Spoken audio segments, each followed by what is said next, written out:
Lahat naman tayo ay nangangarap ng magandang buhay. Hindi lamang para sa ating mga sarili kundi pati na rin sa ating mga pamilya. Handa tayong magtiis. Mabigyan lamang sila ng kaginhawahan sa abot ng ating makakaya. Ikaw kabarangay, ano ang mga kaya mong isakripisyo para sa pamilya mo? Dear Papa Dudut, isang pagbati po sa lahat ng mga nakikinig sa Barangay Love Stories. Tawagin niyo na lamang po ako sa palayaw na Lina, 25 years old. May isang anak at kasalukuyang nagtatrabaho bilang caddy sa isang golf course dito sa Cavite. Panganay po ako sa 7 magkakapatid. 2 lalaki po ang sumunod sa akin. Yung isa ay security guard at ang sumunod naman ay foreman na malimit madistino sa iba't ibang lugar. Ang pang-apat po namin ay dalaga pa rin at ang tanging kasama sa bahay ay ang aming mga magulang sa probinsya. Ang iba pa naming kapatid ay nakatira sa ibang lugar at maayos naman ang pamumuhay dahil may kaya ang mga napangasawa. Kahit may sari-sarili na kaming buhay ay suportado pa rin namin ang aming mga magulang. Hindi kami nakakalimot na utang namin sa kanila na nabuhay kami sa mundong ito. Hindi man naging mapagmahal at mapag-aruga sa amin noon si inay ay hindi pa rin namin siya matiis. Aaminin ko Papa Dudut na may hinanakit pa rin ako sa aking ina dahil sa mga nangyari noon. At alam kong ganun din ang iba kong mga kapatid. Sa kabila ng pagiging makasarili ni inay noon ay mas pinili ko pa rin na magpatawad at tanggapin na lamang kung ano siya. Bali-balik ta rin ko man kasi ang sitwasyon ay nanay ko pa rin siya at hindi na mababago yon.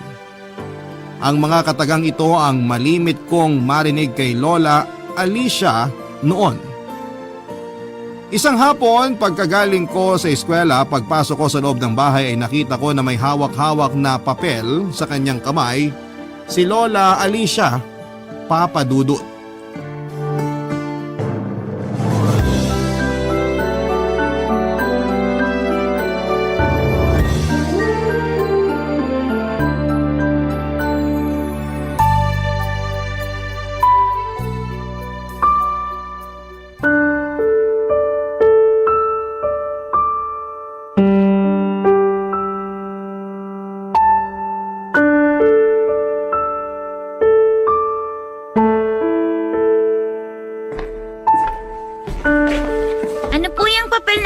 Nyo, Lola. Sulat ito, Apo. Kanino po galing yung sulat? Galing ito sa nanay mo. Kanina lang dumating. Talaga po? Ano pong sabi sa sulat? Ang sabi dito, kukunin ka na nila. Gusto ng inay mo na doon ka na sa kanya tumira at doon mo na ipagpatuloy ang pag-aaral mo. Ayoko po, Lola. Gusto ko po dito sa inyo. Wala tayong magagawa. Sila ang mga magulang mo. Sila ang maaaring magdesisyon pagdating sa bagay na yan. Hindi niyo po ba sila pwedeng kausapin na dito na lang po ako sa inyo?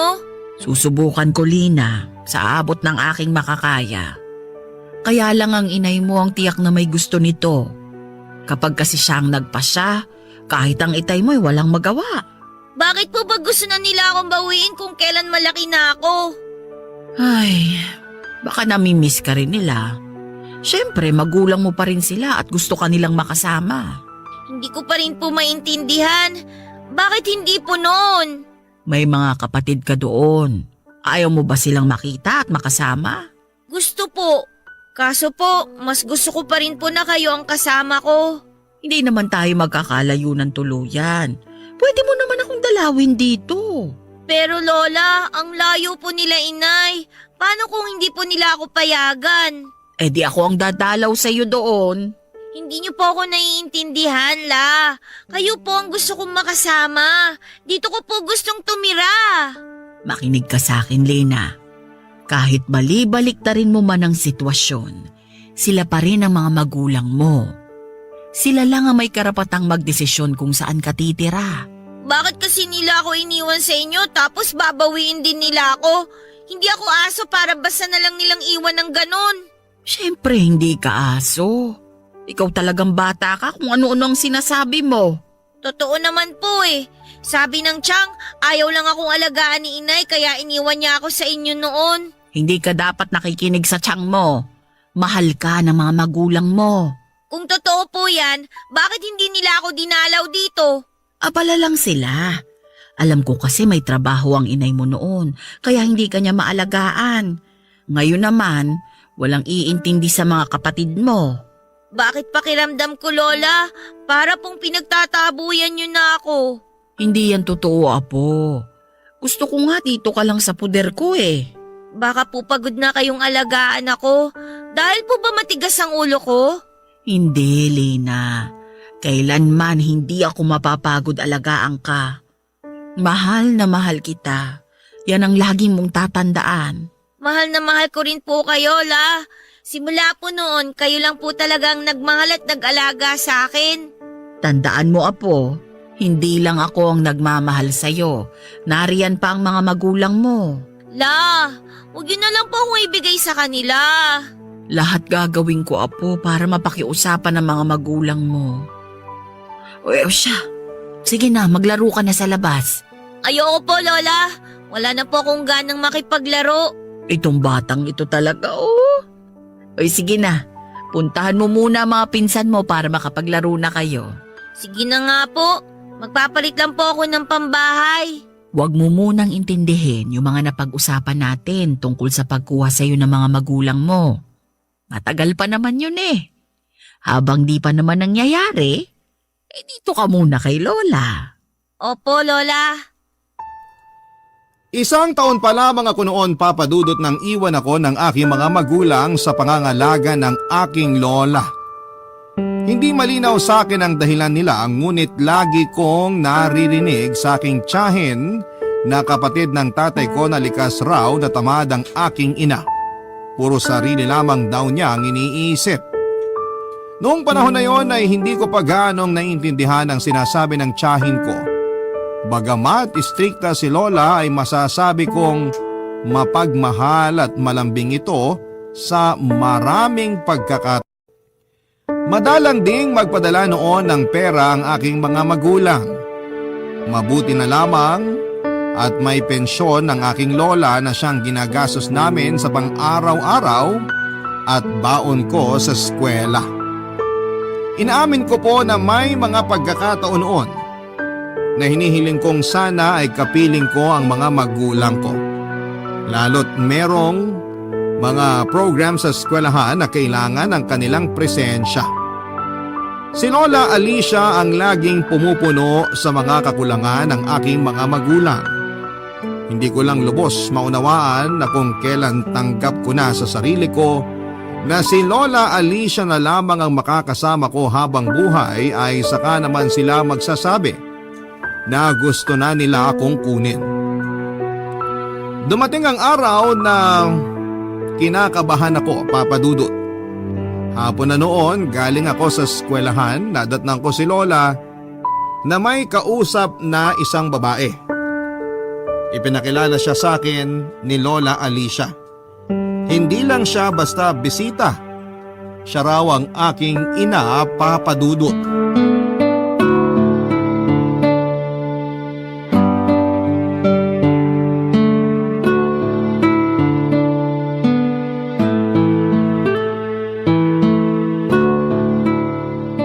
Kumusta ka na, Lina? Ang laki mo na. Ayos lang po, inay. Kumusta din po? Ayos lang din naman.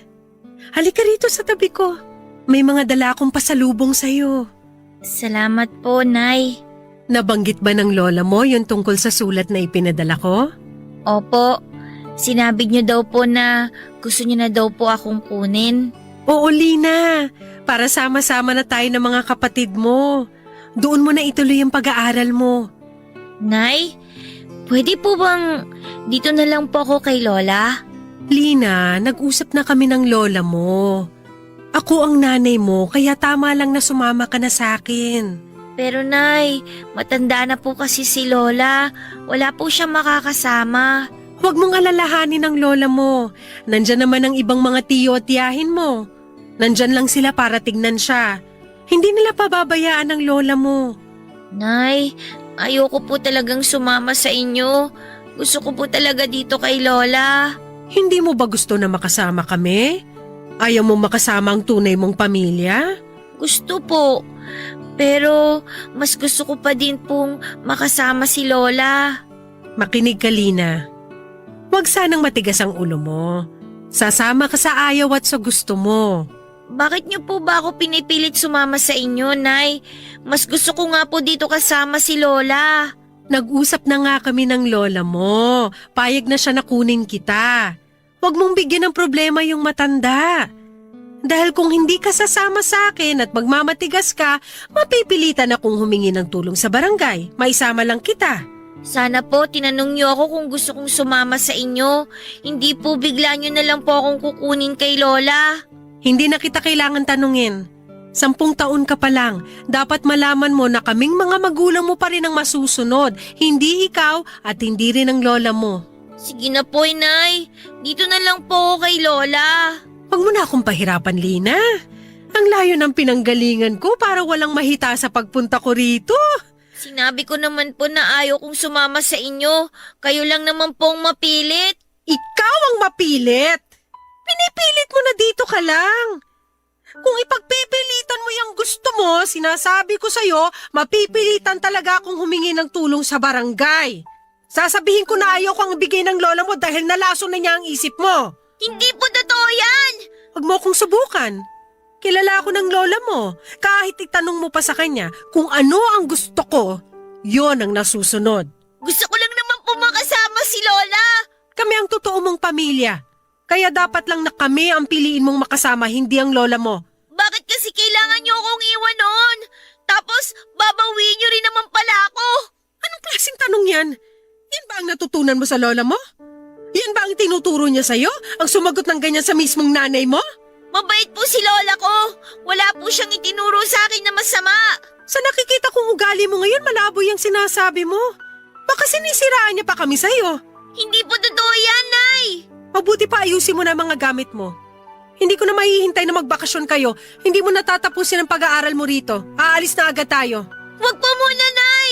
Kasama po ako sa top. Sayang naman po kung hindi na po ako papasok. Hindi naman importante yung honor-honor na yan eh. Elementary ka pa lang naman. Tsaka baka gawin niyo pang dahilan niya ng lola mo para hindi kita maisama pa uwi. Parang awa niyo na po, Nay. 1 linggo na lang naman po eh. Buo na ang pasya ko. Sa ayaw o sa gusto mo, aalis na tayo bukas. Kung magmamatigas ka, isasama ko lola mo mamaya sa barangay. Kausapin namin yung barangay chairman dito sa lugar para mapaliwanagan siya na ako ang may karapatan sa'yo. Sasama na po ako sa inyo. Huwag na lang po kayong gumawa ng gulo. Maawa po kayo kay Lola, Nay. Ikaw ang gumagawa ng gulo. Kung hindi ka sana nagmamatigas, kanina pa tapos tong usapan na to. Sige na, ayusin mo na mga gamit mo. Padudot wala akong nagawa noon kundi ang sumunod na lamang sa kagustuhan ng aking ina kahit labag sa aking kalooban. Dahil sa takot na rin na gumawa siya ng gulo na maaaring makasama sa aking lola. Ayokong ako pang maging sanhi kung sakaling may masamang mangyari kay Lola Alicia. Nang gabing yon dahil labag nga sa loob ko na sumama sa aking ina, si Lola na ang nagayos ng mga damit ko at kita ko ang labis na lungkot sa kanyang mukha. Ako naman habang nanonood sa kanyang ginagawa ay wala ring tigil sa pagluha. Marami ring bilin si Lola sa akin, papadudin. Maging masunurin daw ako sa aking mga magulang, katulad ng pagsunod ko sa kanya. Tanging mga tango lamang ang naging tugon ko kay Lola, papadudot. Hindi ko kasi magawang magsalita na mga oras na yon. Kinabukasan ay dumating na ang sandali na kailangan na naming maghiwalay ni Lola. Kahit mugto na ang aking mga mata, ay hindi pa rin ako tumatahan sa pag-iyak habang iyakap ko ng mahigpit ang aking Lola Alicia. Hinila na ako ni inay at pilit na pinapasakay sa naghihintay na tricycle na siyang maghahatid sa amin sa terminal ng bus. Kahit umaandar na ang sinasakyan namin ay panay pa rin ang lingon ko, Papa Dudut. Hanggang sa si Lola Alicia na tinuring kong sariling ina ay tuluyan nang nawala at hindi na nakita ng aking mga mata. Barangay Love Stories. Barangay Love Stories. Papa Dudut, hindi ko inaasahan na magiging mainit ang pagtanggap sa akin ng mga kapatid ko. Masaya nila kaming sinalubong ni inay, Papa Dudut, at ramdam ko ang pagyakap nila sa akin at pananabik na makilala ko bilang ate nila. Ganon din si itay, nakita ang saya sa kanyang mukha habang nakatingin sa amin. May nadatnan din akong kasambahay sa bahay ng aking mga magulang at sabi nito sa akin, siya raw ang nag-aasikaso sa aking mga kapatid. Kaya laking gulat ko noong sisantihin siya ni inay matapos ang ilang araw. Nang mag-usisa ako ay sabi lang ng aking kapatid na wala na raw pampasweldo sa kasambahay, kaya pinaalis niya. Simula nga noon, Papa Dudut, ay ako nang nag-asikaso sa aking mga kapatid at sa iba pang mga gawaing bahay, habang ang aming ina ay abala sa kanyang mga bisyo at barkada. Batid naman ng aking ama ang ginagawa ni inay, ngunit nagtataka ako kung bakit hinahayaan lamang niya ito. Nasa high school na ako noon nang 2 beses pang nagbuntis ang aking ina at ako nag-alaga pareho sa mga kapatid ko. Nang mga panahon na yon ay lalong nalulong sa bisyo ang nanay ko. Ako naman, simula nang mapunta sa poder ng aking mga magulang ay hindi na nakaranas pa na maglaro at magkaroon ng mga kaibigan. Inilaan ko na lamang ang aking panahon sa pag-aasikaso sa aking mga kapatid. Hanggang isang araw ay hindi ko na natiis na hindi kausapin si inay sa gusto ko sanang mangyari, Papa Dudut.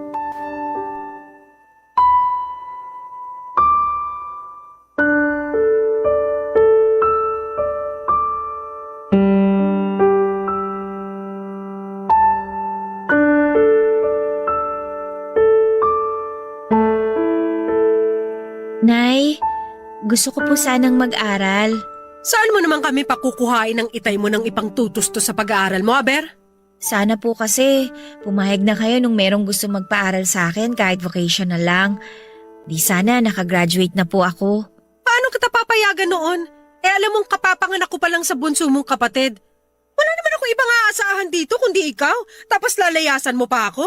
Kaya niyo naman po akong pag-aralin eh. Para po hindi mabigat sa inyo, mag-working student po ako. Malaki pa rin ang magagastos kahit working student ka.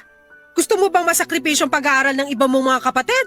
Baka po ayaw nyo lang kasi na masakripisyo ang pagiging buhay dalaga ninyo. Alam nyo po kasi na pag nawala ako sa bahay na to, mapipilitan kayong pumirmi dito. Hoy, Lina!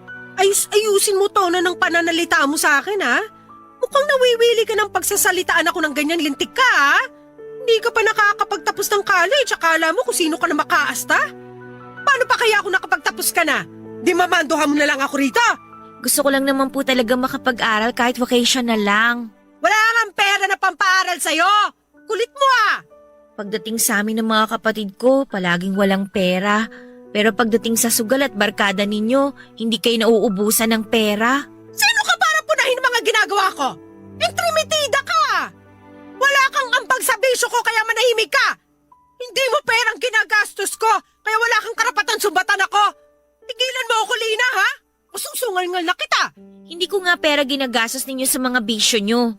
Pero sana naman, Nay, maisip nyo rin na may pangarap din ako sa buhay. Hindi ko pinangarap na tumanda kakaalaga ng mga kapatid ko. Habang kayo, feeling nyo nagdadalaga kasama ng mga tropa ninyo. Ano ngayon? Inggit ka? Ni maghanap ka ng kakaibiganin mo? Paano po ako makakahanap ng kaibigan? Simula nung kunin ninyo ako sa poder ni Lola, ako na nagpakananay sa mga kapatid ko. Responsibilidad na dapat kayo yung gumagawa. Ano ngayon? Kapatid mo naman sila. Mas gusto mo pa na mga tulong doon sa gusto magpaaral sa'yo kaysa alagaan mga kapatid mo? Sila, Balak nila akong pag-aralin kapalit ng pangangatulong ko sa kanila. Boba! Kala mo ganun lang kadali makisama sa ibang tao? Tanga, hindi! Paano ko malalaman? Hindi nyo nga ako pinapayagan lumabas ng bahay. Masyado ka kasing atat. Yung kumari ko, naghahanap siya ng katulong, dun ka pumasok. Total gusto mo nang umalis dito sa bahay, dun ka sa kanya. Akala nyo hindi ko alam na malaki ang pagkakautang nyo doon sa kumari nyo? Gusto nyo pang mamasukan ako doon para mabayaran ang utang nyo sa sugal? Bakit hindi kayo ang mga tulong sa kanya para mabayaran nyo siya? Bastos ka! Noon pag ganyang katalas dila mo kung sagot-sagutin mo ako? Kayo rin ang nagtutulak sa akin para mawalan ako ng respeto sa inyo. Dahil na rin sa mga ginagawa niyo sa amin ng mga kapatid ko at kay Itay. Tatay mo nga, hindi ako kinaya. Ikaw pa kayang anak ko lang?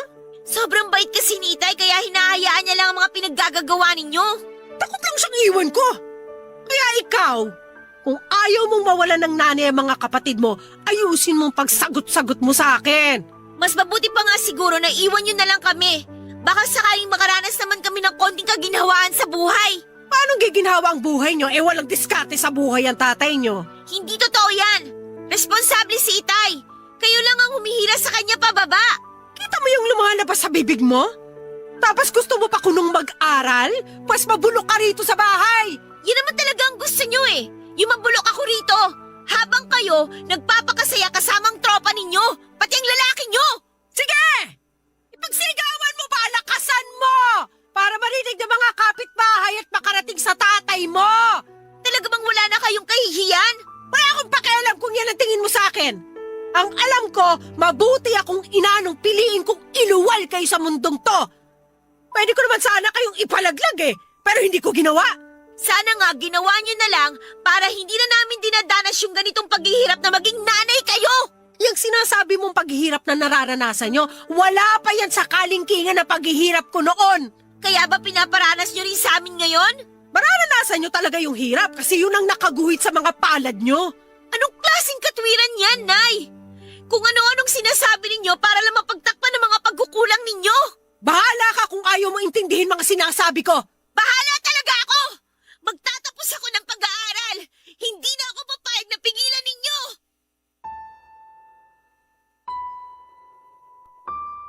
Papadudot yon ang pinakamatindi naming pagtatalo ng aking ina. Sa kabila noong sumunod na mga araw ay maayos ko na rin siyang kinausap tuwing nasa bahay. Dumating naman yung punto na nadestino sa malayong lugar ang tatay ko. Stay in siya sa trabaho niya at kinuha ni inay ang pagkakataon na yon para ilang araw na hindi umuwi sa bahay habang nakadestino si Itay. Hindi ko alam kung saan siya nagpupunta at kung sino ang mga kasama niya.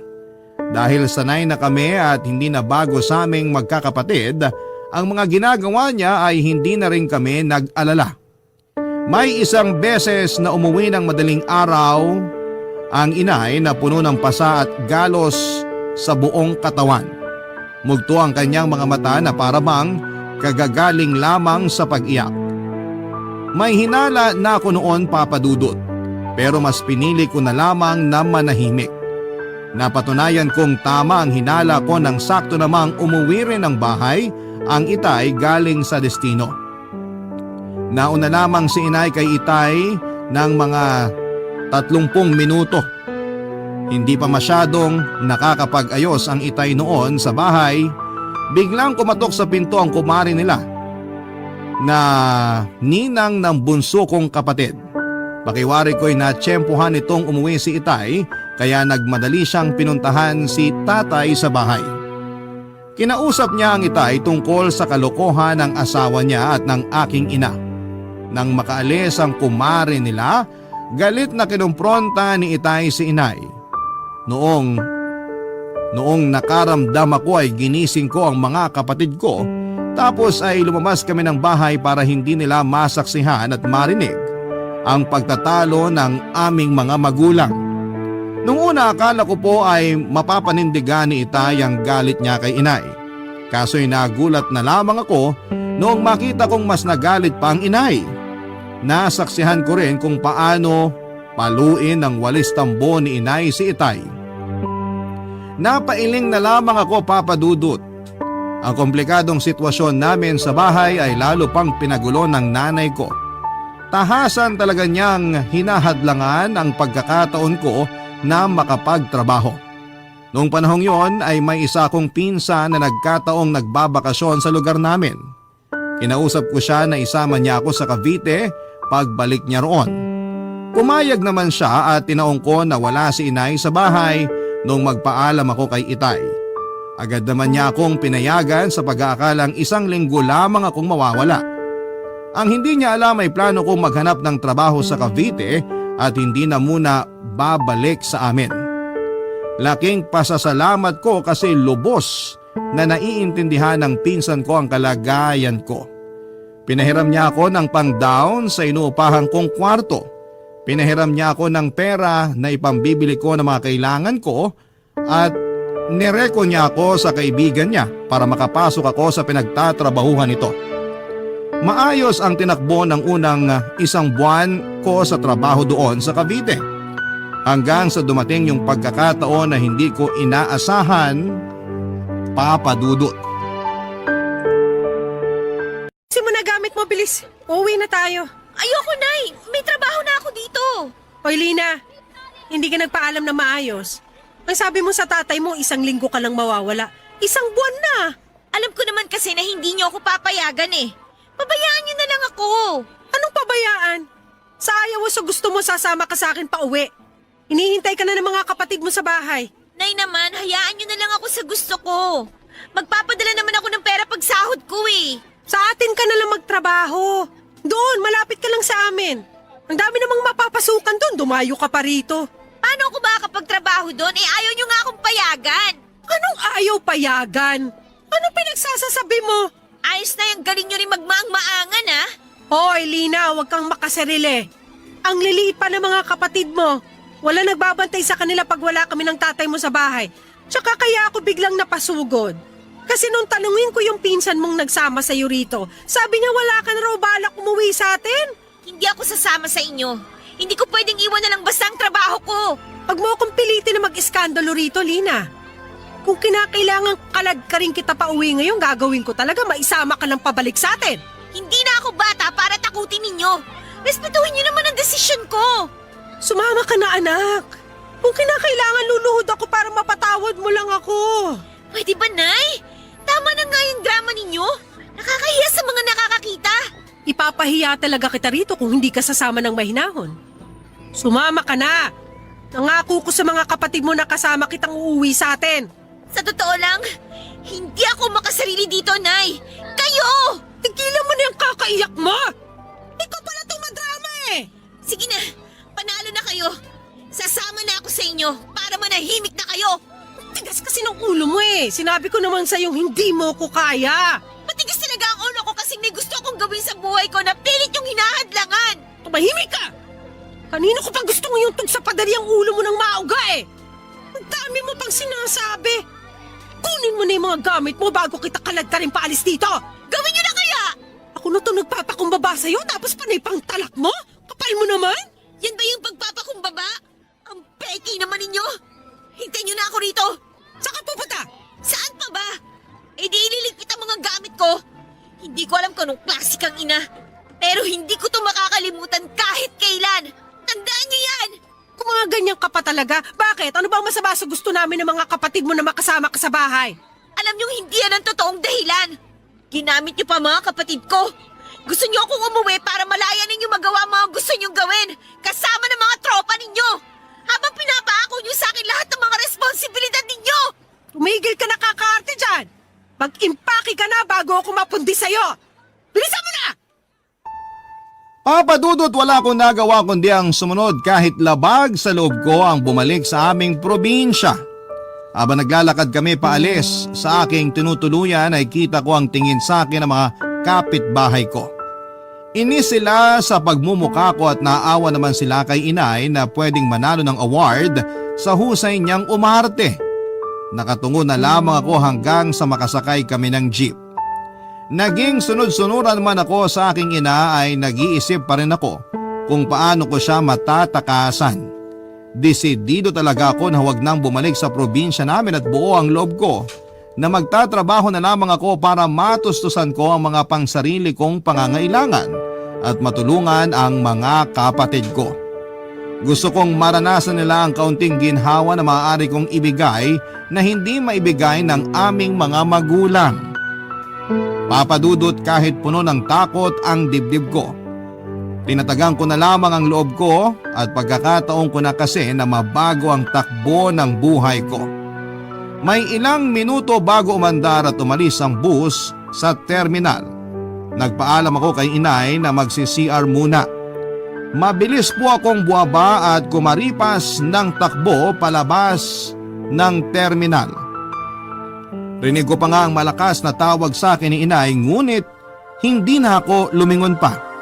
Kahit wala pa akong plano basta nalaman sa aking mga mata. Hindi ko alam kung luha ba yon ng saya dahil sa wakas ako'y malaya na. O luha yon ng lungkot dahil posible na ang mga kapatid ko ay hindi ko makita. Barangay Love Stories. Barangay Love Stories. Papadudot matapos kong takasan si inay sa terminal. Isang buwan noon ang lumipas ay nagkaayos naman kaagad kami ng mga magulang ko. Nangako na lamang ako noon na laging magpapadala ng pera na panggastos ng mga kapatid ko para sa pag-aaral nila. Nang mga panahon na yon ay isa na akong caddy at masaya ako na binubuhat yung mga bag ng mga nag-golf at nagbibigay ng assistance sa kanila tuwing may laro sila. Masasabi kong malaking tulong ang trabahong yon sa akin kasi nabibili ko na ang mga pangangailangan ko. At ang mahalaga sa lahat ay naibibigay ko na rin ang ibang pangangailangan ng aking mga kapatid. Halos mag-iisang taon na ako sa trabaho ko noon pero ang nakakalungkot ay hindi pa rin nagbago si inay. Lalo pa raw itong lumala, sabi sa akin ng mga kapatid ko. Palagi nilang sumbong na malimit daw na mag-away ang mga magulang namin dahil hindi na rin matiis ni Itay ang ginagawa ni inay. Muntik din daw na masaksak ni Itay si inay noong minsan itong umuwing lasing. Nagawa lang daw awatin ang pangatlo kong kapatid. Ang problema, nadaplisan siya ng kutsilyo sa kamay na naging sanhin ng pagkakasugat niya. Kahit nga raw yung perang pinapadala ko para sana sa mga kapatid ko ay nagagastos din umano ni inay sa pagsusugal. Baon na rin daw sila sa utang at doon na ako nag-decide na sa kapatid ko na lamang na sumunod sa akin ipadala ang pera at hindi na sa nanay ko. Nagpatuloy ng ilang beses ang ganong setup namin ng kapatid ko. Isang araw papasok ako sa golf course na pinagtatrabahuhan ko. Pagbaba ko pa lamang ng shuttle sa tapat ng gate ay may natanaw akong babae na kausap ng gwardya.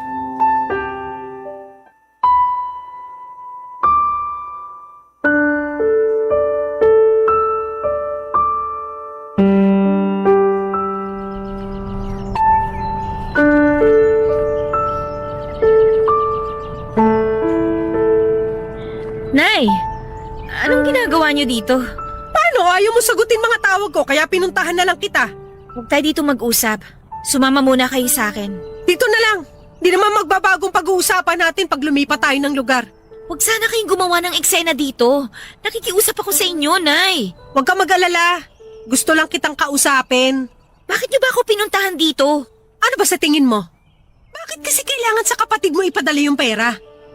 Ganun mo na lang ba kami baliwalain ng itay mo? Pagkatapos ka naming alagaan at palakihin? Hindi naman sa ganun. Paggastos nila yun sa pag-aaral nila, Nay. Kaya Ano? Ganun na lang yon. Kami na lang ang bahala sa buhay namin ng itay mo? Wala ka nang balak bigyan kami? Yun ba gusto mong palabasin? May sahod naman si Itay ah. Kayong humahawak ng pera niya. Hayaan niyo na yung perang pinapadala ko sa mga kapatid ko. Bakit? Sa tingin mo hindi nakikinabang mga kapatid mo sa pera ng tatay nyo? Hoy, doon kinukuha yung pangkain nila, pambayad sa tubig at kuryente. Makakala mo kung saan lang napupunta sahod ng tatay mo. Hindi yun ang nakarating sa akin. Hanggang ngayon daw nagsusugal pa rin kayo. Baon daw kayo sa utang at araw-araw may nagpupunta sa bahay para maningil. Yan ba ang sumbong ng mga kapatid mo? Oo, Nay. Hindi ba kayo naaawa sa mga kapatid ko? Hindi ba kayo naaawa kay Itay? Sa akin ba hindi ka naaawa? Puro na lang sila ang inaalala mo? Magdadrama na naman kayo eh. Malilate na ako sa trabaho. Kailangan ko nang pumasok. Tsaka na tayo mag-usap. Huwag mo akong tinatalikuran! Bastos ka talaga! Sabi ko naman sa inyo, huwag tayo dito mag-usap. Balak nyo na naman kasi mag-iskandalo eh. Gagawin ko talaga yan pag hindi ka umayos! Hindi na sana kayo nagpunta dito. Bakit hindi? Para hindi malaman ng mga katrabaho mo yung tunay mong ugali? Mabuti nga to para malaman nila kung paano mo tratuhin sarili mong ina. Wala po akong ginagawang masama sa inyo. Hindi ba masama itong ginagawa mo ngayon? Imbis na tanungin mo ako kung kumusta biyahe ko at kumain na ba ako, mas inuna mo pa na ipagtabuyan ako. Hindi ko kayo pinagtatabuyan. Anong hindi? Palagay mo sa akin, di marunong umintindi ng Tagalog? Ginawa mo pa akong tanga? Hindi ka na talaga nagbago? Kayo ang hindi nagbago. Mahilig pa rin kayo magpaawa para makakuha ng simpatsya. Wala ka naman kasing awa sa sarili mong ina. Lagi mo na lang akong binibigyan ng sama ng loob sa mga pinagsasasabi at mga pinaggagagawa mo. Tama na, Nay. Sabihin niyo na lang kasi kung ano ba talaga yung pakay niyo para matapos na tong usapan na to. Tignan mo yung pananalita mo sa akin. Ha, Lina? Parang wala ka talagang pinag-aralan.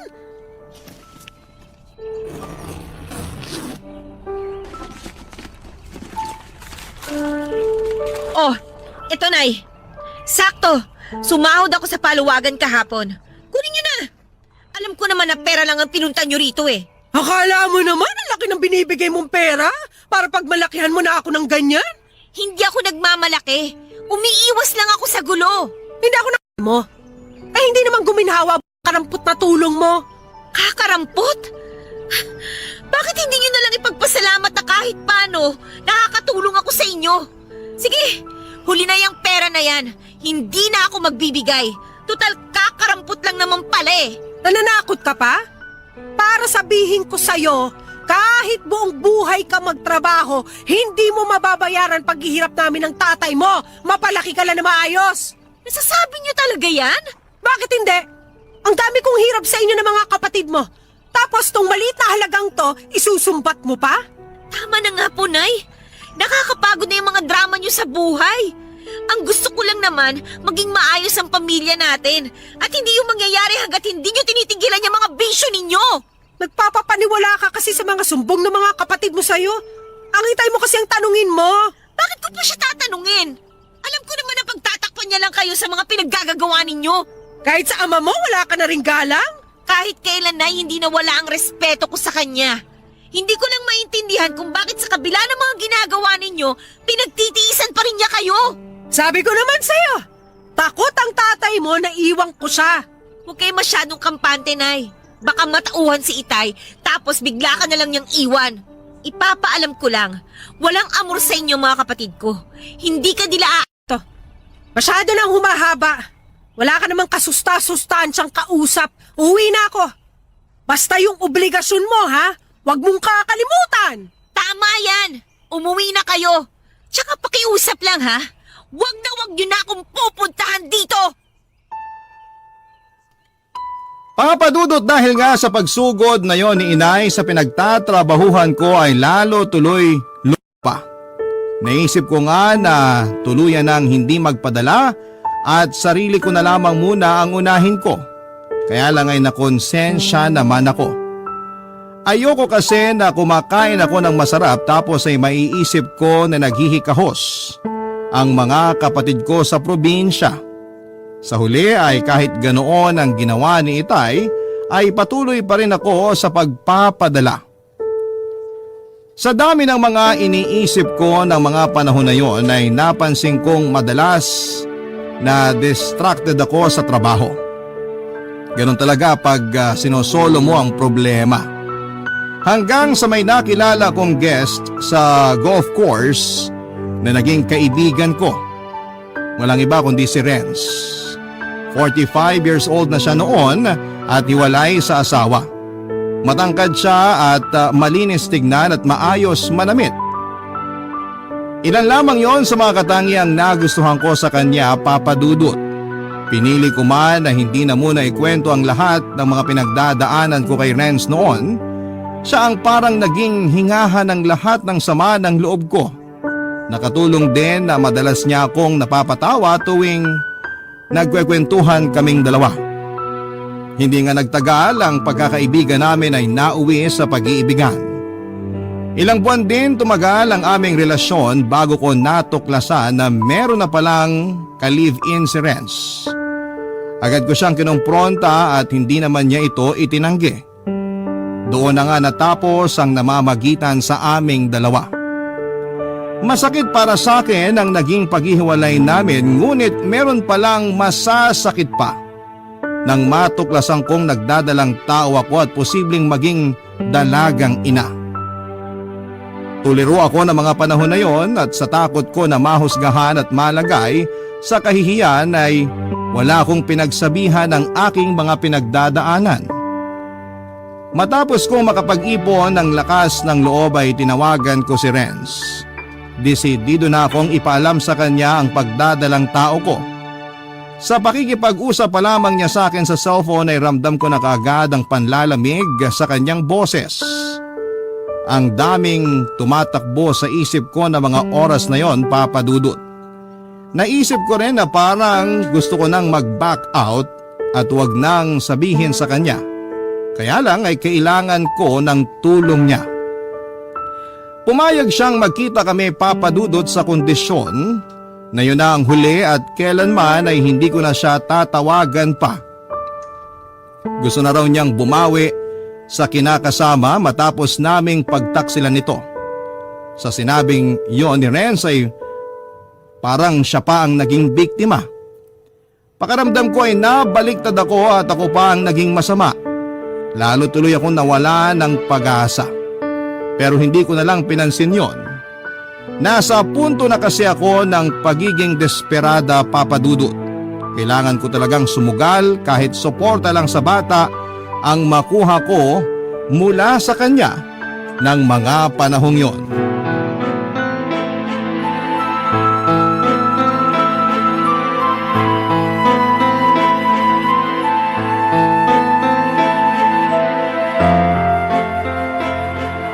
Salamat naman at pinagbigyan mo ko na makausap ka. Wala ka kasing tigil sa pagtawag eh. Pasensya na ha. Ano ba kasi yung sasabihin mo? Renz, buntis ako at ikaw ang ama. Ano? Huwag mo nga ako pinagloloko, Lina. Totoo, buntis nga ako. Sigurado ka bang akin yan? Oo naman! Hoy, isang beses lang may nangyari sa atin. Paano ako makakasiguro na akin nga yan? Baka naman sa akin mo lang gusto ipaako. Alam mo naman na ikaw lang ang lalaking nakasama ko. Tsaka ikaw lang ang nakagalaw sa akin. Pwede namang sinasabi mo lang na ako nakauna sa'yo kahit hindi. Ha? Anong sinasabi ko lang? Di ba napatunayan mo naman? Malay ko ba baka uma-acting ka lang? Gusto mo lang ata talagang sirain pagsasama namin ang kinakasama ko eh. Para sabihin ko sa'yo makinig ka mabuti. Isaksak mo to sa kukote mo. Wala akong balak hiwalayan siya. At mas lalong hindi ko siya ipagpapalit sa'yo. Ibig bang sabihin, hindi mo talaga ako minahal? Akala mo minahal kita? Akala mo kung ano yung meron tayo nun pagmamahalan yun? Tatanga-tanga ka pala talaga eh. Tsaka tingin mo ba siseryosohin kita? Ano ka ba?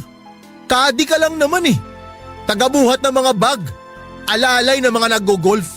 Ganun ka lang. Yung ka lang. Eh yung kinakasama ko may tinapos. Maganda trabaho. Profesional.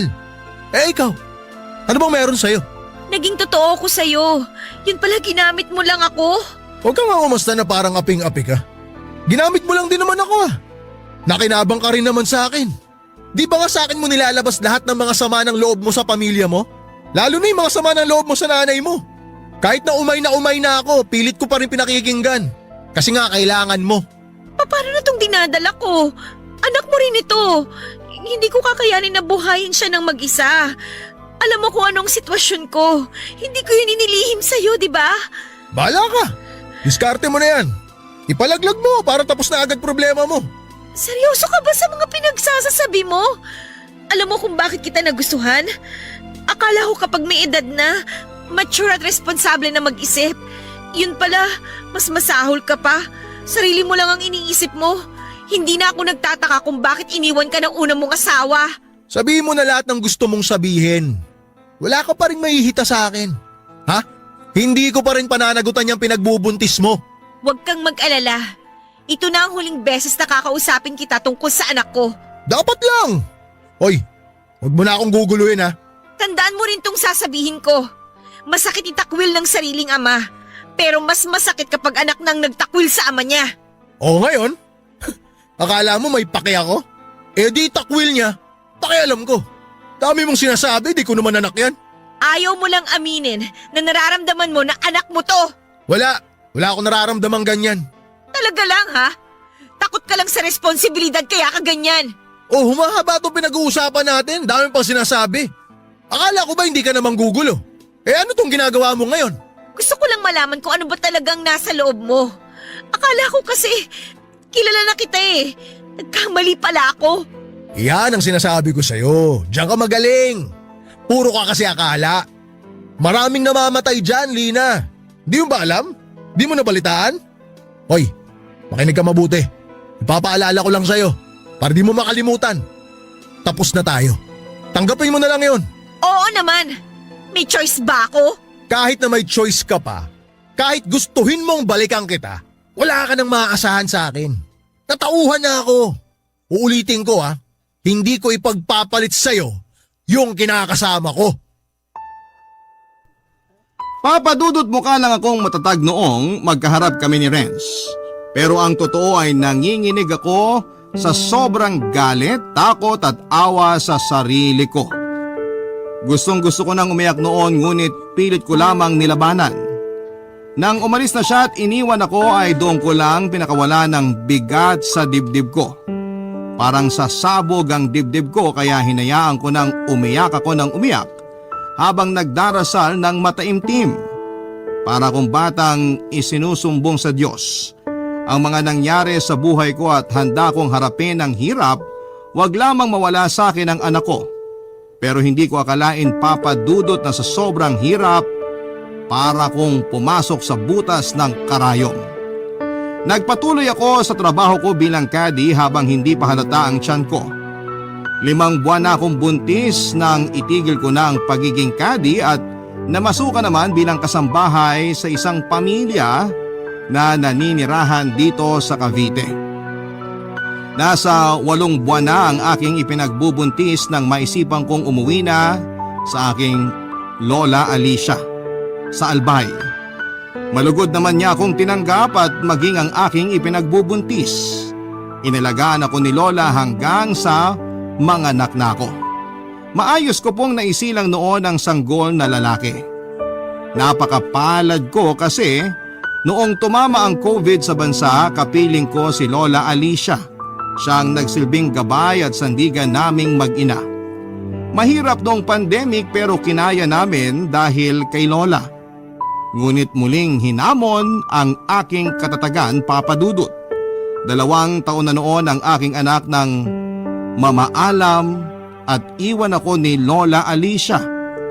Isa si Lola sa mga naging biktima ng COVID-19 sa bansa. Hinintay ko lang na mag 40 days si Lola tapos ay iniwan ko na ang Albay. Makalipas nga ang 3 taon ay muli akong bumalik ng Cavite para maghanap ng trabaho. Mabuti na lamang at hindi ako nawala ng komunikasyon sa dati kong katrabaho sa golf course. Sa tulong ng kanyang player na member sa naturang golf course ay muli akong nakabalik sa trabaho. Mabuti na rin matapos na nga ang pandemya noon at fully operational na ang golf course namin. Laking pasasalamat ko din na nakilala ko ang isang taong nagpabago ng aking buhay. Isang matandang balikbayan na member din ng golf course na 2 beses lang sa isang taon kung maglaro. Sa kabila ng katayuan ko sa buhay at pagiging isang dalagang ina, inalok niya ako na pakasalan at ituring na kanya ang aking anak. Sa ngayon po, papadudot ay maayos na po ang relasyon ko sa aking ina pagkatapos ng ilang taong alitan sa pagitan naming dalawa. Makailang beses din po na umuwi kami ng probinsya namin sa Tarlac para makita ng aking pamilya ang anak ko. Masasabi ko po na sa kabila ng mga pagsubok at hirap na aking mga naranasan, ay maswerte pa rin akong maituturing. Naway kapulutan po ito ng aral o inspirasyon ng mga kabarangay na nakikinig ngayon Alam ko na madalas na itong sinasabi ng marami at araw-araw nating napapakinggan. Pero totoo po na pag mas pinili mong maging mapagpatawad at tanggalin sa puso at isipan ang kagustuhang gumante sa mga taong nanakit sa'yo, ay pagpapalain ka. Ang inyong kapuso at kabarangay, Lina. Ang buhay ay maiwaga, laging may lungkot at saya.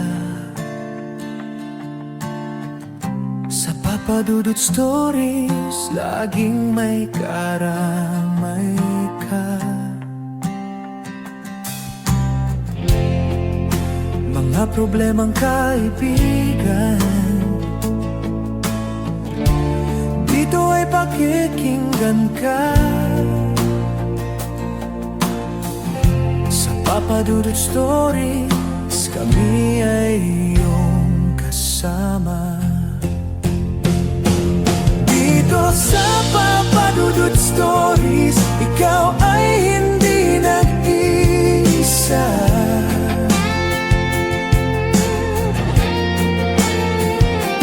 Dito sa Papa Dudut Stories, may nagmamahal sa'yo.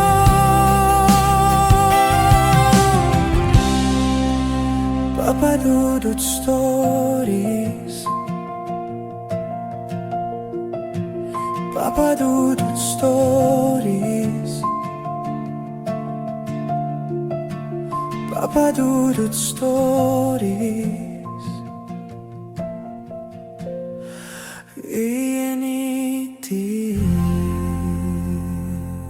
Walang pagkakamali ang naitatama ng isa pang pagkakamali dahil mas lalo lamang nitong pinapagulo ang sitwasyon at dumadagdag sa problema ng isang tao.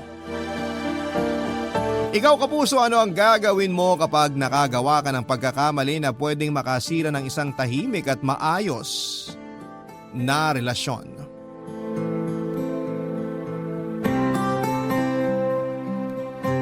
Dear Papa Dudut, hi po sa inyo at sa mga kabarangay natin na nakikinig ngayon. Itago nyo na lamang po ako sa pangalang Alexa, 32 years old at nakatira dito sa Pampanga. Sa totoo lang ay medyo kinakabahan ako habang ginagawa ko itong sulat dahil baka makilala ko ng mga kaibigan ko na masugid ding tagapakinig ng inyong programang Barangay Love Stories. Kaya naman sinadya ko pong baguhin ang ilang impormasyon dito sa sulat ko para maingatan na rin ang aking pribadong buhay. Papa Dudut, may 6 na taon na kaming kasal at nagsasama ng asawa kong si Arnold nang sa wakas ay magdalang tao na ako. Pareho kaming excited dahil ang tagal naming hinintay na mangyari yon. Sino ba namang mag-asawang hindi gugustuhin na magkaroon ng anak, hindi ba? Ang sabi ng doktor noon ay wala namang may diferensya sa amin ni Arnold. Perfect timing lang daw talaga ang kailangan para makabuo kami. At dumating na nga ang araw na yon na sobrang kinatawa talaga naming mag-asawa. Sa aming dalawa kasi ni Arnold ay ramdam ko na yung asawa ko ang mas excited nang magkaroon kami ng anak. Wala kasi siyang mga kapatid kaya naman ang gusto niya sana ay magkaroon kami ng maraming anak. Biniro niya pa nga ako na kapag nanganak na raw ako ay kaagad naming susundan ang susundan yon hanggang sa makabuo kami ng isang basketball team. Ganon karaming anak ang gusto ng asawa ko at ganon siya ka-excited sa magiging baby namin na ilang taon naming hinintay. Kaya lang isang pagsubok ang dumating sa aming buhay mag-asawa. Nakunan ako sa ika-6 na buwan ng pagbubuntis ko, Papa Dudut.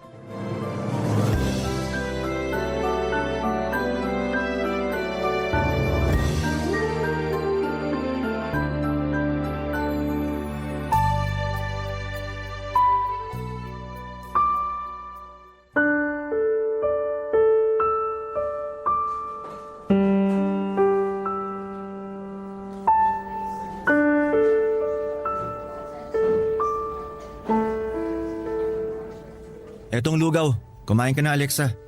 Salamat. Ang sabi ng doktor, pwede ka na raw makauwi bukas. Mabuti naman para hindi na lumaki pa ang babayaran nating bill dito sa ospital. O anong ibig mong sabihin yan? Nawala akong pera. Hindi naman sa ganun, Arnold. May pera, trabaho ko, Alexa. Kaya kong bayaran kahit magkano pang abutin ng bill na sinasabi mo dyan. Wala naman akong ibig sabihin sa sinabi ko. Para kasi pinaparating mo sa akin na wala akong kwentang asawa sa'yo eh. Nagtatrabaho ko ng maayos para maibigay ang lahat ng pangangailangan mo at ng dapat na magiging baby natin. Alam ko naman yun. Alam mo pero hindi ka naman marunong makinig. Ano bang ibig mong sabihin? Alexa, ilang beses ka nang pinayuhan ng doktor na pumirmi na lang. Di ba sabi niya sa bahay ka na lang at magpahinga? Pero sinabi niya rin naman na kung pakiramdam ko kaya kong magtrabaho, walang problema kung magpapatuloy ako. Nandun na tayo sa kaya mo nga. Pero hindi naman kaya ng baby natin. Magkaiba yun. Sinisisi mo ba ako sa pagkawala ng baby natin? Wala akong sinasabing ganyan. Wala nga, pero yun ang pinaparamdam mo sa akin. Ang gusto ko lang iparating sa'yo, dapat sinunod mo na lang ang pinayo sa atin ng doktor. Sinabi ko naman sa'yo na hindi ako sanay nang nasa bahay lang, di ba? Kita mo na? Ang tigas talaga ng ulo mo. Tutupad din talaga sana ako sa usapan natin na maaga ako magma-maternity leave. Hindi ko naman alam na mangyayari to. Kasi ramdam ko na kaya ko pa talagang magtrabaho. Ikaw nga lang yun at hindi ang baby natin. Bakit ba hindi mo maintindihan yun? Dahil hindi ko naman ginusto na mawala ang baby natin. Oo, hindi ko nga sinunod ang payo ng doktor na wag munang magtrabaho. Pero naging maingat naman ako, di ba? Mula sa pagkain at pagkilos ko, lahat ng bili ng doktor sa akin, sinunod ko. Hindi mo sinunod. Kasi kung oo, hindi mawawala ang baby natin. Palibhasa, napakamakasarili mo. Wala kang pakialam sa magiging anak sana natin. Hindi totoo yan! Mahal ko ang baby natin! Ang sabihin mo, mas mahal mo yung sarili at trabaho mo. Alam mo, hindi ko maintindihan kung bakit hindi mo maiwan-iwan yung lecheng trabaho mo eh. Kulang pa ba talaga ang perang inaabot ko sa'yo tuwing kinsenas at katapusan? Magkano bang gusto mong iabot ko sa'yo tuwing sweldo ko, ha? Gusto mo ba na ibigay ko na sa'yo ang buong sweldo ko at gumabang na lang ako papasok sa trabaho at pauwi sa bahay? Ano? Ganun ang gusto mo? Arnold, sinabi ko na naman sa iyo ang dahilan kung bakit ayoko mag-resign. Masyado na ako napamahal sa trabaho ko at hindi ako sanay na palaging nasa bahay lang. Kita mo na? Napakamakasarili mo talaga. At wala kang pakialam sa baby natin. Ako lang! Ako lang talaga nagmamahal kay baby. Ako lang, Alexa! Papadudot nang magbuntis ako ay sinabi ng doktor na medyo masela ng kalagayan ko, lalo na ang pagkabit ni baby sa sinapupunan ko. Pinayuhan niya rin nga ako na mas mabuti pa nga kung magpahinga na lamang ako sa bahay at hindi na muna magtrabaho. Pero dahil malakas naman ako noon at wala akong kahit na anong kakaibang nararamdaman, sinabi ko na maaga na lang akong magma-maternity leave. Sinabi ko rin sa doktor na malakas ang pakiramdam ko sa katawan ko kaya wala siyang kahit na anong dapat na ipag-alala sa akin. Kaya lang dahil na rin siguro sa puyat at stress ko sa trabaho ay bigla na lamang akong dinugo isang araw. At doon na nga nangyari na nalaman namin na wala na ang baby namin dahil tuluyan na siyang bumitaw, Papa Dudut. Sobra din po akong nasaktan noon at syempre ako ang nanay at ako ang nagdala kay baby ng ilang buwan sa sinapupunan ko. Pero ang mas masakit lang kasi doon ay ako rin ang sinisisi ng asawa ko sa mga nangyari. Siguro nga ay kasalanan ko talaga pero sa mga oras na yon ay kailangan ko rin naman ng karamay. Pero yon ang hindi pinaramdam sa akin ni Arnold. Dahil kahit na hindi niya diretsyong sinabi sa akin ay alam kong galit siya. At ako lang ang sinisisi niya sa pagkawala ng baby namin, Papa Dudut.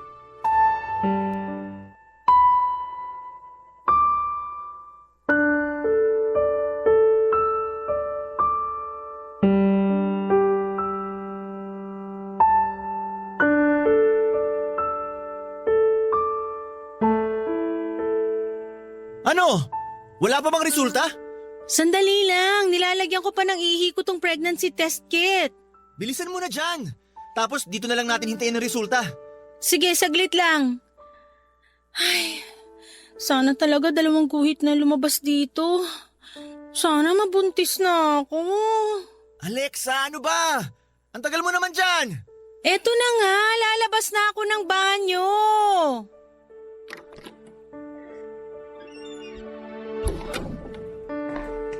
Nasaan yung pregnancy test kit mo? Eto, lalagay ko na dito sa lamesa. Oh, bakit wala pa lumalabas na kahit na anong guhit? Saglit lang, Arnold. Maghintay lang tayo ng konti. Ayan na, may lumalabas ng guhit.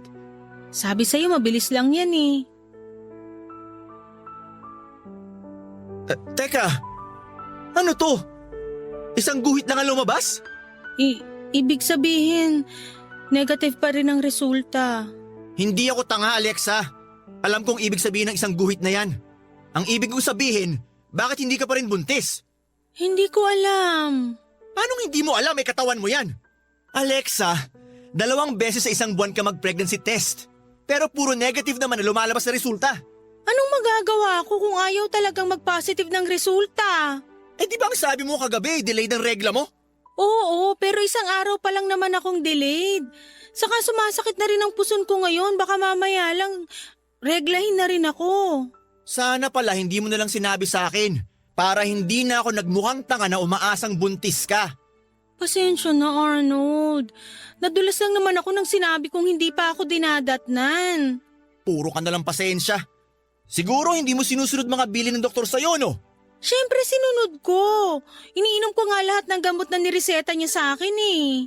Eh bakit nga hindi ka pa rin nabubuntis hanggang ngayon? Doktor naman ang nagsabi na kailangan lang nating timingan ng pagsisex para makabuo tayo ng baby. Anong timing pa ba ang kailangan? Eh halos 1 taon na tayong sumusubok pero wala namang nangyayari. Nakakapagod ang umasa, alam mo ba yon? O bakit? Ikaw lang ba napapagod? Ako rin naman ah. Mas pagod pa nga ako sa'yo kasi ang dami kong iniinom na kung ano-anong gamot para lang mabuntis ako. Kulang pa kasi ang effort na ginagawa mo. Alam mo siguro, dapat sundin mo na rin ang payo ng doktor na huwag ka na muna magtrabaho. Bakit napunta na naman sa trabaho ko ang usapan na to? Kasi ang sabi ng doktor, kailangan mong iwasan ng pagod at stress. Sa tingin ko, masyado ka na nabibigyan ng stress ng opisina nyo. Arnold, kinakaya ko namang hatiin ang oras ko. Saka ayokong mag-resign kasi sayang naman yung promotion na binigay sa akin ng boss ko. Kita mo na? Ayaw mo talaga siguro na magkaanak tayo, no? Ano ba yung sinasabi mo? Totoo naman, di ba? Kasi kung gusto mo talaga makabuo tayo ng bata, susundin mo lahat ng pinayo ng doktor sa'yo. Kasama na doon ang pagre-resign mo sa trabaho. Baka naman nakakalimutan mo, Alexa. Yang trabaho mo rin ang dahilan kung bakit nawala ang anak natin. Kung hindi dahil sa pagmamatigas mo noon, edi sana kasama pa rin natin si baby ngayon. Papadudod ilang beses pa kaming sumubok ni Arnold na gumawa ng baby pero palaging negative ang lumalabas sa pregnancy test kapag na-delay ako. Yun ang palaging kinakagalit sa akin ng asawa ko. Hindi ko raw kasi sinusunod ang sinasabi ng mga doktor kaya raw siguro ay hindi kami makabuo ng bata. Minsan din ay sinasabi niya na baka sinasadya ko na hindi mabuntis dahil ayaw ko naman daw talaga. Hanggang sa mauuwi na naman sa pagtatalo ang paninisi niya sa akin dahil sa pagkawala ng baby namin. Sobrang sakit din naman para sa akin nang makunan ako pero pakiramdam yata ni Arnold ay siya lang ang nawala ng anak. Palagi niyang pinamumuka na kasalanan ko kung bakit nawala si baby sa amin. Alam ko na sabik talaga siya na magkaanak kami. Pero sinasabayan ko naman ang effort na ginagawa niya. Dahil kahit ako ay gusto ko na rin na magkaroon kami ng anak. Iniinom ko lahat ng gamot na nirereseta sa akin ng doktor at nag-i-exercise din ako kahit na hindi ko yung ginagawa dati at kumakain ako ng masusustansyang pagkain. Pati nga ang posisyon sa kama na sinabi ng doktor pagdating sa pakikipag-romansa ay sinunod ko na kahit pa nahihirapan ako.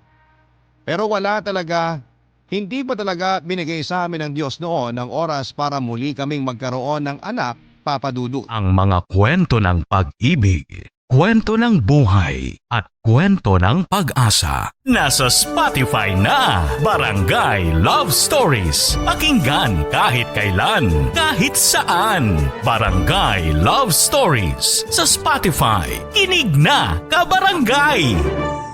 Papadudot, habang tumatagal ang pagsasama namin ni Arnold mula nang makunan ako ay mas dumadalas din ang pagiging mainitin ng ulo niya.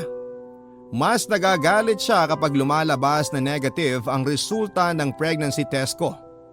Nung una, madalas siyang sumasama sa akin sa ospital para magpa-check up kami at humingi ng payo sa doktor, pero hindi nagtagal. Ako na lamang ang mag-isang pumupunta doon. Hanggang sa sundin ko na nga ang payo ng doktor na umiwas sa stress sa trabaho. Kahit ayoko talagang mag-resign dahil kaka-promote ko lang din noon, ay sinunod ko na lamang ang payo niya at ang gustong mangyari ni Arnold na iwanan ang trabaho ko. Papadudot, akala ko kahit paano ay magiging maayos na ang pagsasama namin ni Arnold dahil sa ginawa ko. Umasa po ako noon na babalik na ang dating ugali ng asawa ko na mabait, malambing at mapagmahal. Bumawi rin ako sa mga pag-aasikaso ko sa kanya. Palagi ko po siyang pinagluluto ng masasarap na pagkain at pinagbabaon ko pa nga siya para sa trabaho niya. Ako na nga rin ang madalas na nagyayaya sa kanya na may mangyari sa aming dalawa dahil gusto ko na rin talagang maibigay sa kanya ang anak na matagal na niyang gusto na magkaroon kami. At gusto ko na rin talagang maibalik ang dati naming masaya na pagsasama. Pero hindi pa rin po yun nangyari, lalo na nang magsimulang malulong si Arnold sa alak. Doon na rin siya nagsimulang saktan ako ng pisikal. Uuwi siya ng lasing sa madaling araw, mainit ang ulo at kapag nagkasagutan kami dahil sa pagkalasing niya, masasampal na niya ako o kaya ay matatadyakan. Lahat yon ay tiniis ko pa rin, Papadudot. Dahil patuloy akong umaasa noon na babalik pa rin ang lalaking sobra kong minahal, Papadudot.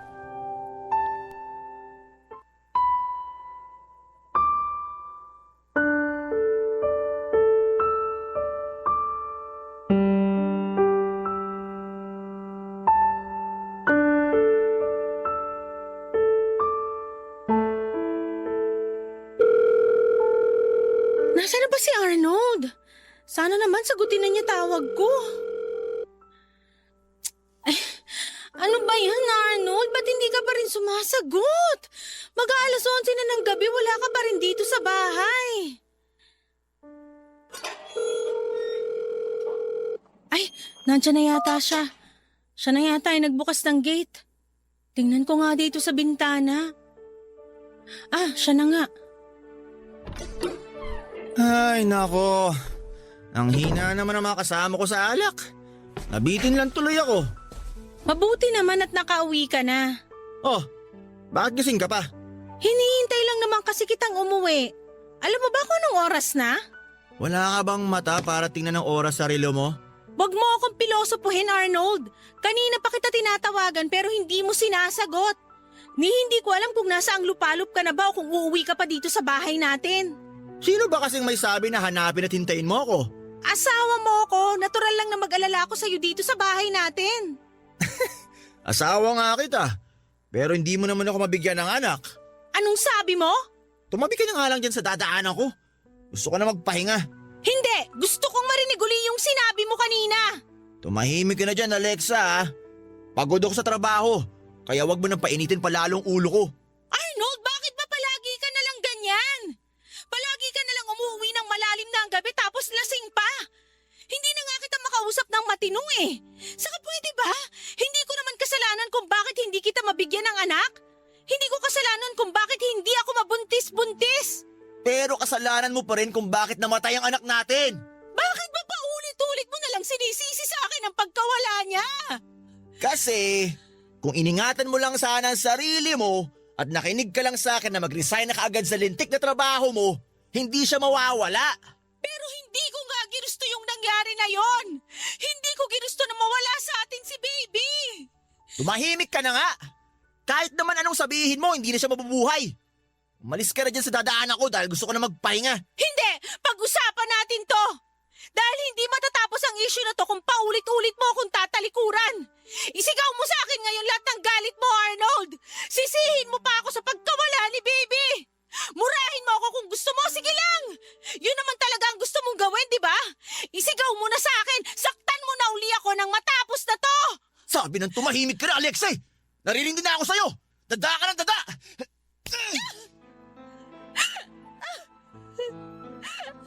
Ano? Masaya ka na?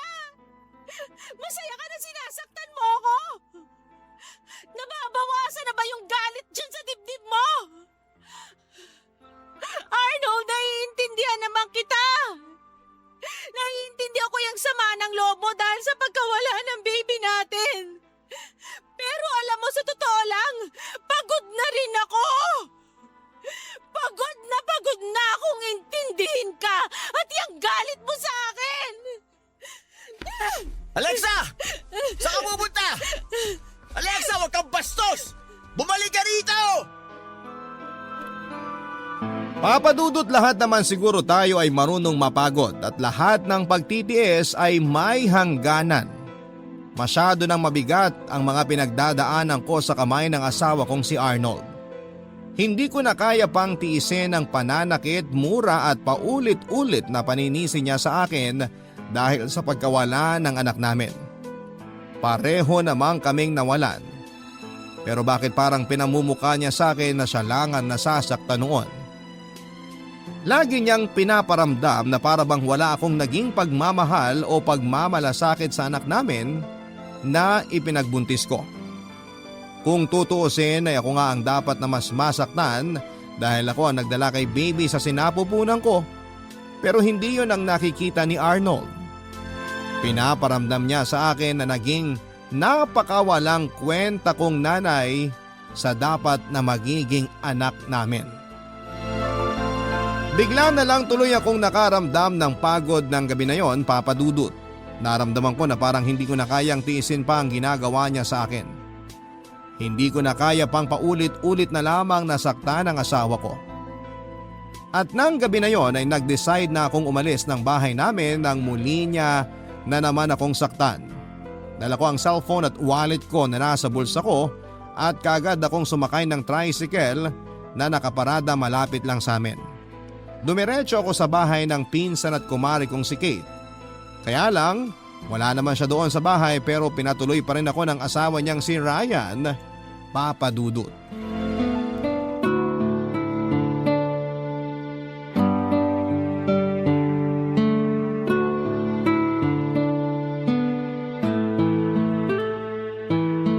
Naku Alexa, pasensya ka na kung hindi ako makakauwi ng bahay ngayon.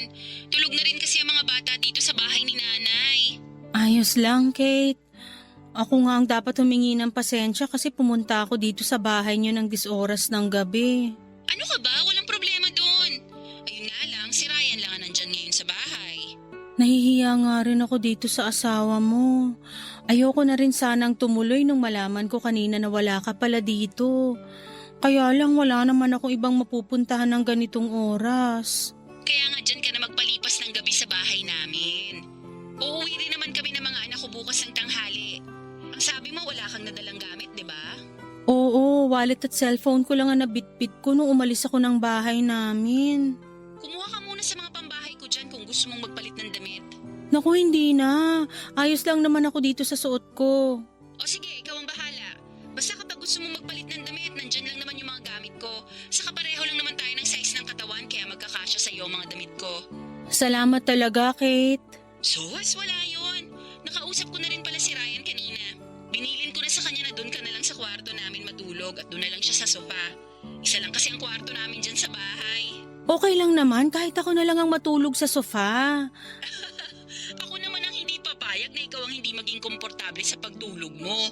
Stress ka na nga sa asawa mo, pati ba naman dyan sa bahay namin? Mas stress ka pa? Hindi naman pwede yun.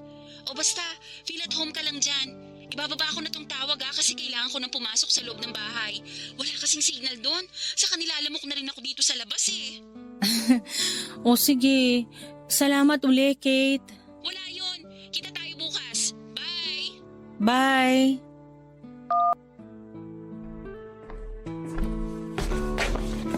Alexa, kumain ka muna oh. Pasensya na kung pritong itlog at longganisa lang tong naluto ko. Ito na lang din kasi ang laman ng ref namin. Oh, eto. Ayos lang, hindi ka na dapat nag-abala pa. Hindi rin naman ako nagugutom. Nako, kailangan mong kumain. Kahit konti lang. Kung hindi, lagot ako sa misis ko kapag nireport ko to sa kanya na hindi mo ginalaw tong mga niluto ko. Sige na nga. Salamat Ryan ha. Saka pasensya ka na rin kasi naabala pa kita ng ganitong oras. Ayos lang. Wala rin naman akong pasok sa trabaho bukas. Kaya nga ito, umiinom ako ng alak mag-isa. Pampatulog lang. Ay, oo nga. Kumusta na pala yung pasa sa pisngi mo? Hindi na ba masyadong masakit?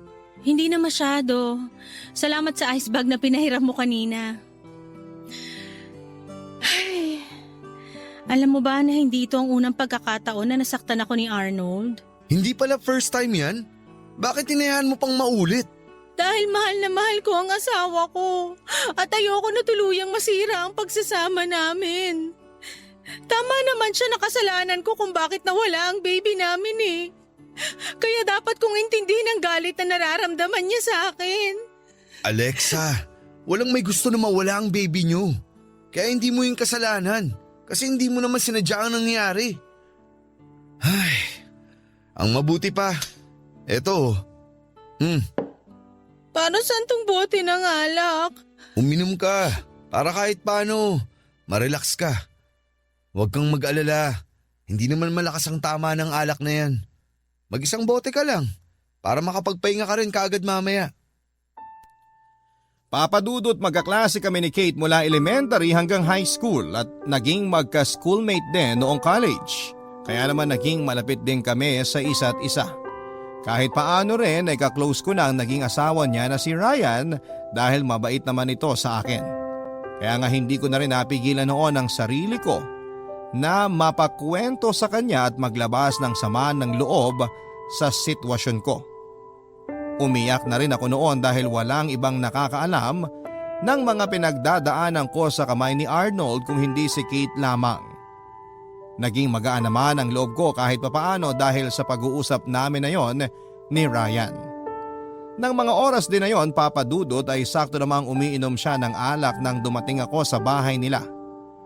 Hindi ko na nga rin siya natanggihan pa nang alokin niya ako ng isang bote ng alak.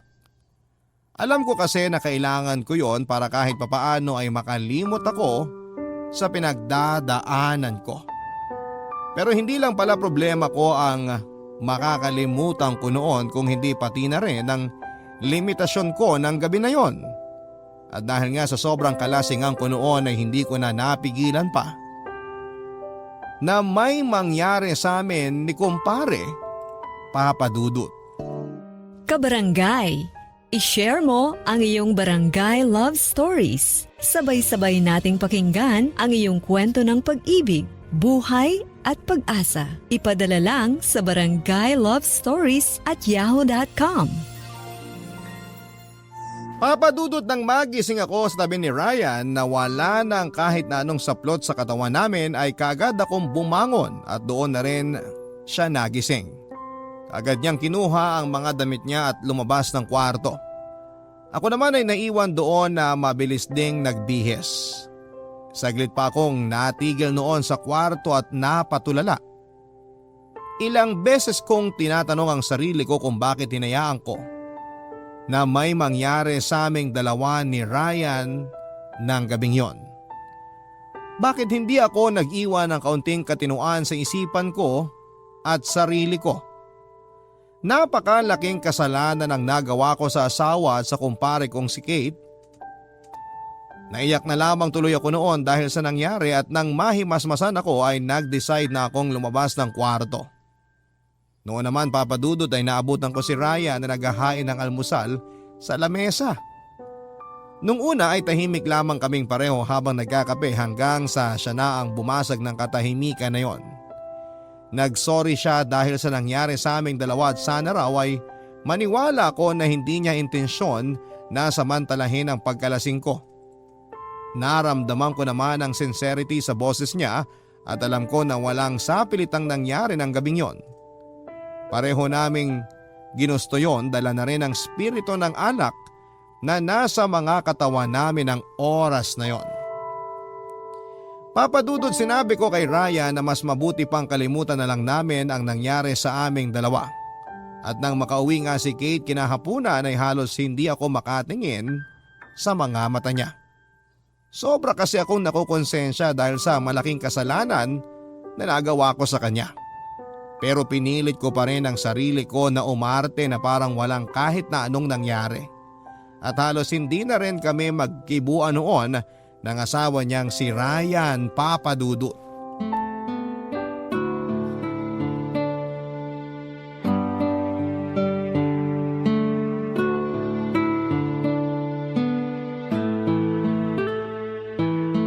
Naku, ano ba naman yung pasamo sa pisngi, Alexa? Ang laki! Hindi naman masyado. Saka pagaling na rin naman to. Anong hindi masyado ka dyan? Malaki kaya? Mukhang malakas ang pagkakasampal sa'yo ng hayop na Arnold na yun ah. Lasing lang siya kagabi kaya niya ako nasaktan. Huwag mo na siyang ipagtanggol. Sigurado naman ako na hindi yun ang unang pagkakataon na nasaktan ka niya. Bakit ba kasi tinitiis mo pang makasama siya sa iisang bahay? Alam mo naman ang sagot dyan, Kate.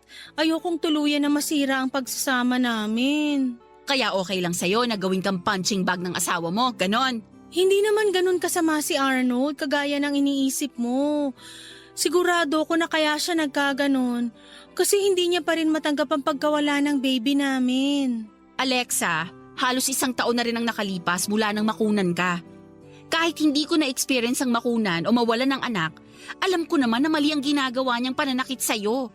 At mali ka rin na hinahayaan mo siyang saktan ka ng ganyan.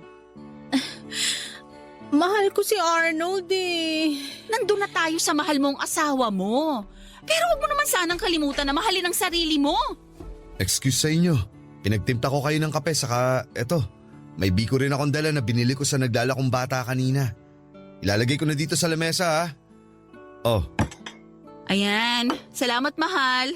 Kanina pa nga rin ako nagugutom eh. Alexa, eto ang kape mo. Tsaka ito, biko. Salamat, Ryan. Nga pala, mahal. Lalabas lang ako saglit. Nagaya kasi si paring Oka na uminom kami sa bahay nila. O sige, basta umuwi ka kaagad. Saka huwag kang magpapakalasing masyado ha. Oo, mahal. Maiwan ko muna kayo. Sige, Alexa.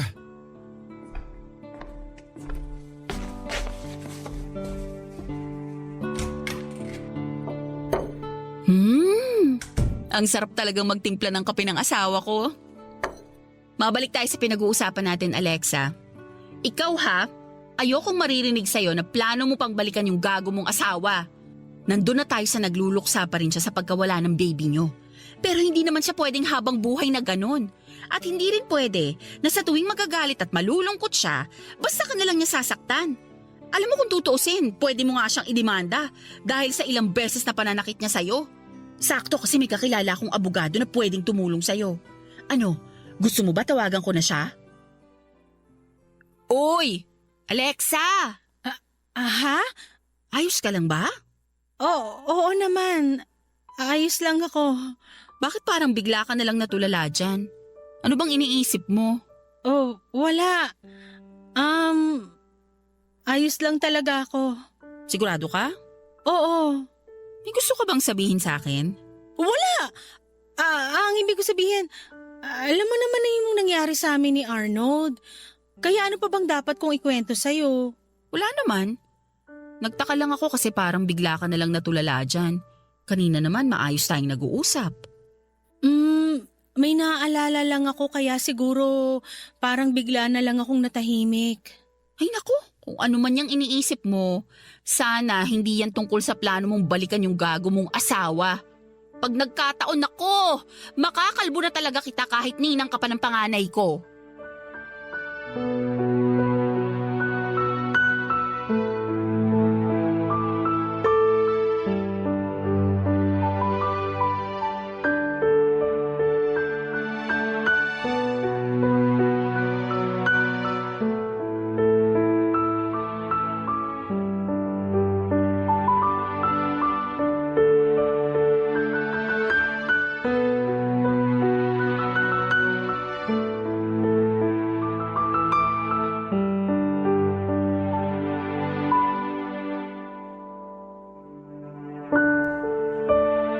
Papadudot sa kabila ng pangungumbinsin ni Kate na huwag ko nang muli pang balikan ang asawa ko ay hindi ko rin po nasunod yon.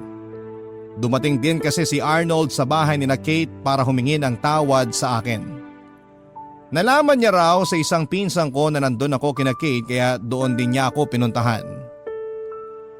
Papadudot nakiusap si Arnold at halos umiyak at paulit-ulit na humingi ng tawad na tinanggap ko rin sa huli. Lumuhod na rin kasi siya noon sa harapan ko at hindi ko na nga rin napigilan ang sarili ko na maiyak. Nang ipaalala niya sa akin ang pangako na binitawan namin sa araw ng kasal namin sa simbahan. Na magsasama kami sa hirap at ginhawa at sinabi niya noon na gusto na niyang muling tuparin yon. Bumalik din tuloy sa isipan ko ang masasayang mga araw na magkasama kami at kung gaano siya naging mabuting asawa bago nawala ang anak namin. At doon na nga ako tuluyang nag-decide na sumama na sa kanya pauwi ng bahay namin. Papadudot, tinupad ni Arnold ang pangako niya na magbabago na siya at babawi na sa lahat ng mga naging pagkukulang at pagkakamali niya sa akin.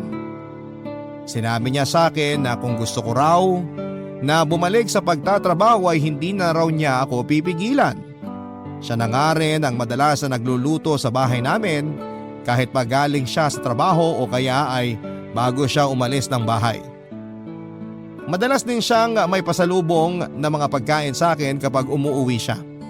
At dahil nga sa effort na ginawa niya ay bumalik na rin ang pagmamahal at tiwala ko sa kanya. Muling naging maayos ang pagsasama naming dalawa. Pero hindi pala doon natatapos ang pagsubok sa relasyon namin dahil nakaramdam ako ng kakaiba sa katawan ko na hindi ko nagugustuhan nung umpisa pa lamang, Papadudot.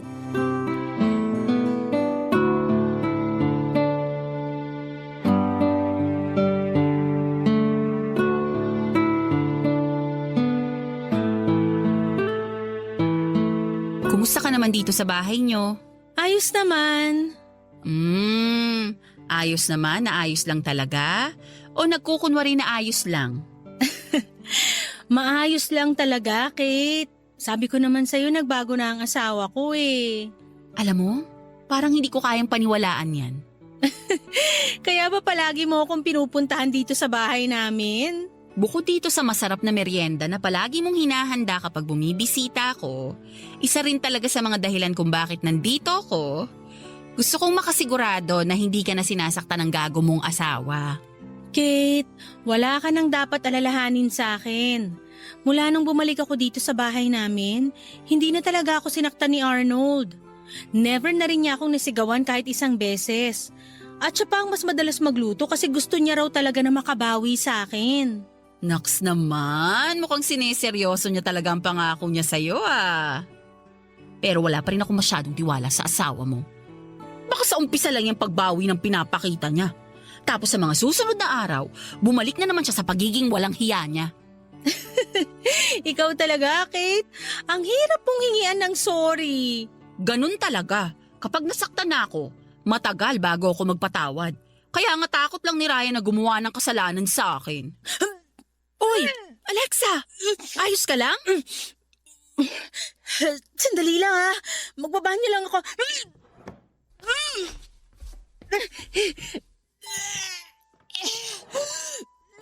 Uy, sigurado ka bang okay ka lang? Ano bang nangyayari sa'yo?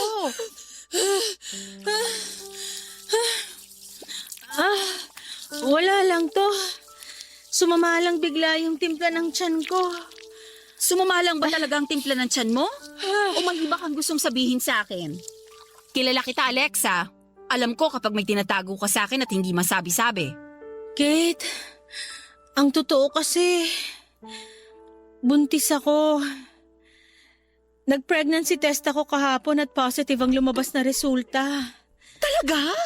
Congrats! Sa wakas, magkakaanak na kayo ni Arnold! Tama ba yung narinig ko? Buntis ka, Alexa? Nako, sakto. Nandito na pala yung asawa mo. O ibibigay ko na muna ang moment na to sa inyo. Aalis na ako para makapag-usap kayong dalawa. Congrats uli, Alexa!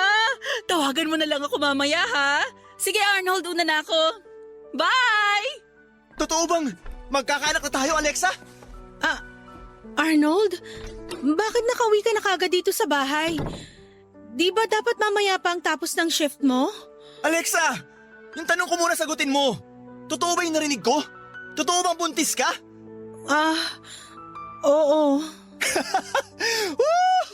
Salamat po! Sa wakas buntis na ang asawa ko! Magiging tatay na ako! Woo! Uy, Arnold, huwag kang maingay. Baka may magalit na kapitbahay dahil sa kakasigaw mo dyan at mareklamo pa tayo sa barangay. Nako, sorry. Sobrang natuwa lang talaga ako at hindi makapaniwala.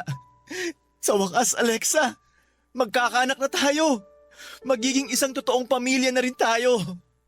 Pangako, hindi ko kayo pababayaan na magiging anak natin.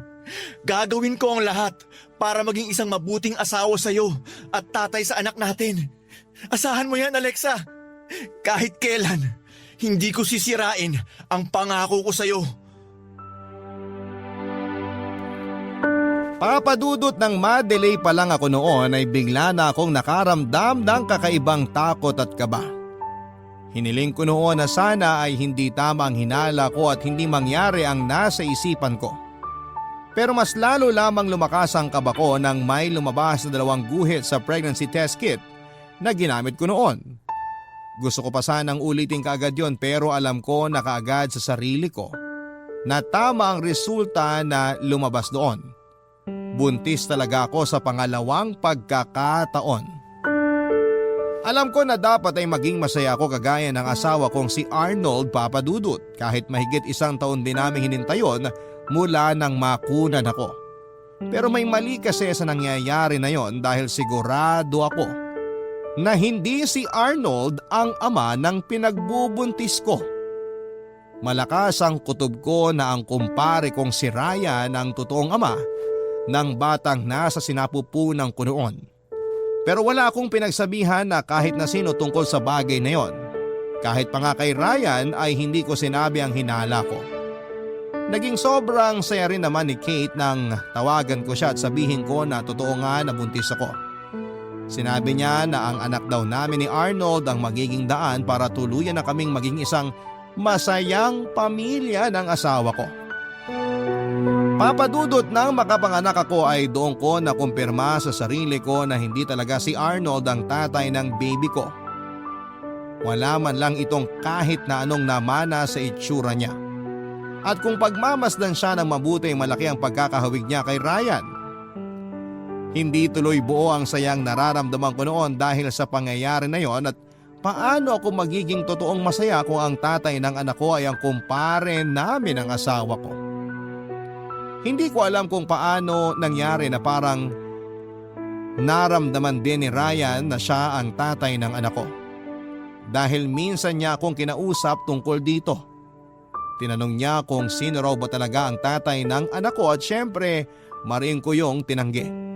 Paulit-ulit kong sinabi sa kanya na si Arnold ang tatay ng baby ko. Kaya naman kaagad niya rin akong tinigilan. Papadudot ngayon ay magta3 taon na ang anak ko at habang lumalaki siya ay mas lumalabas ang pagkakahawig niya kay Ryan. Nagiging dahilan din yon para lamunin ako ng takot at konsensya. Hindi ko na tuloy alam kung ano pa ba ang dapat kong gawin. Dapat ko bang sabihin na kay Arnold ang totoo kahit sobra na siyang napamahal sa anak ko? Naging mabuting kaibigan sa akin si Kate at sigurado ako na masisira ang pagkakaibigan namin kapag nalaman niya na may nangyari sa amin ang asawa niya. Pero hanggang kailan ko dapat itago ang lihim na ito? Hanggang kailan ako magsisinungaling sa kanilang lahat? Sana po ay matulungan niyo po ako sa problema kong ito at maraming salamat po sa pagpili nitong sulat ko. Ang inyong forever kapuso at kabarangay, Alexa. Ang buhay ay maiwaga, laging may lungkot at saya. Sa Papadudut Stories, laging may karamay ka. Mga problemang kaibigan, dito ay pakikinggan ka. Sa Papa Dudut Stories, kami ay iyong kasama. Dito sa Papa Dudut Stories, ikaw ay hindi nag-iisa.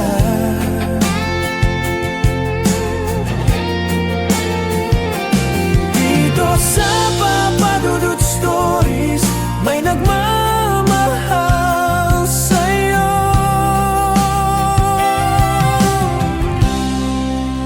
Papa Dudut Stories, Papa Dudut Stories, Papa Dudut Stories.